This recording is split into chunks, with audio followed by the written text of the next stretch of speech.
என்னதான் இருந்தாலும் ஒருத்தரை செருப்பால அடிக்கவே கூடாதுங்க.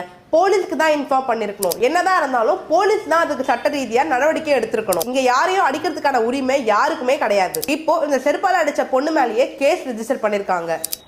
இந்த வீடியோ ஃபுல்லா பாருங்க, என்னதான் நடந்திருக்கு அப்படின்றது உங்களுக்கே புரிஞ்சிடும். இந்த பெண்ணும் அவங்க ஃப்ரெண்ட்ஸும் ஆட்டோ புக் பண்ணிருக்காங்க. அப்படி ஆட்டோ புக் பண்ணி போயிட்டு இருக்கும் பொழுது அந்த ஆட்டோ டிரைவர் ரொம்ப ரேஷ் அண்ட் நெக்லிஜென்ட்டா டிரைவ் பண்ணி போயிருந்திருக்காரு. அது மட்டும் இல்லாம மேப்பையும் ஆஃப் பண்ணிருக்காங்க. அதுக்காக இந்த பெண்கள் பாத்தீங்கன்னா கேட்டிருக்காங்க, எதுக்காக மேப்பை ஆஃப் பண்ணி ஓட்டுறீங்க, அது மட்டும் இல்லாம ஏன் இப்படி ஆட்டோ ஸ்பீடா ஓட்டிருக்கீங்கன்னு சொல்லி கேட்டிருக்காங்க. அதுக்கு அந்த ஆட்டோ டிரைவர் இந்த ஆட்டோ விட்டு நீ இப்பயே இறங்கு அப்படின்னு சொல்லியிருக்காங்க. அதனால கோவம் அடைந்த அந்த பெண் பாத்தீங்கன்னா அந்த இடத்துல இறங்க முடியாதுன்னு சொல்லிட்டு வாக்குவாதம் பண்ணிருக்காங்க. அப்போ ஆட்டோ டிரைவருக்கும் இந்த பெண்குள்ளேயும் பாத்தீங்கன்னா வாக்குவாதம் ஏற்படுது.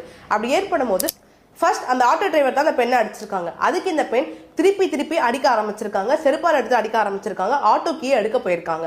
இப்படி போகும்போது இவங்களுக்குள்ள வாக்குவாதம் ஏற்பட்டு அந்த பெண் பாத்தீங்கன்னா செருப்பால இவரை பயங்கரமா அடிச்சிருக்காங்க. இப்போ யார் மேல தப்பு சரின்னு நம்ம இங்க பேசக்கூடாதுங்க. ஃபர்ஸ்ட் ஒருத்தவங்க உங்களை அடிக்கிறாங்க அப்படின்னும் பொழுது நீங்க திருப்பி அடிக்கிறதுனால உங்களுக்கு நியாயம் கிடைச்சிருமான்னு பாத்தீங்கன்னா கிடையாதுங்க. நீங்க இமீடியட்டா போலீஸ்க்கு இன்ஃபார்ம் பண்ணணும். தென் நீங்க ரெக்கார்டும் பண்ணணும். அப்படி இருக்கும்போது தான் அந்த ரெக்கார்டே உங்களுக்கு எவிடன்ஸா மாறுறதுக்கும் ஏகப்பட்ட வாய்ப்புகள் இருக்கு. இப்போ அந்த ஆட்டோ டிரைவர் மேல பாத்தீங்கன்னா பெண்ணை ஆபாசமா பேசினதுக்காகவும் அவங்களை தாக்குதல் பண்ணதுக்காகவும் கேஸ் ரிஜிஸ்டர் ஆகிருக்கு. ஆனா அதே மாதிரி அந்த பெண் மேலேயுமே ஆபாசமா பேசினதுக்காகவும் செருப்பால அடிச்சதுக்காகவும் கேஸ் ரிஜிஸ்டர் ஆகிருக்கு. இந்த இடத்துல திருப்பி செருப்பால அடிக்காம அதை கரெக்டான வேலை ஹேண்டில் பண்ணியிருந்தா இந்நேரத்துக்கு பாத்தீங்கன்னா அந்த ஆட்டோ டிரைவர் பண்ணதை பத்தி தான் எல்லாருமே பேசிட்டு இருந்திருப்போம். இங்க கோவப்பட்டு அடிக்கிறதுனால இங்க யாருக்குமே நியாயம் கிடைச்சிடாதீங்க. யாரையும் அடிக்க கூடாதுன்னு தான் சட்டமும் சொல்றாங்க.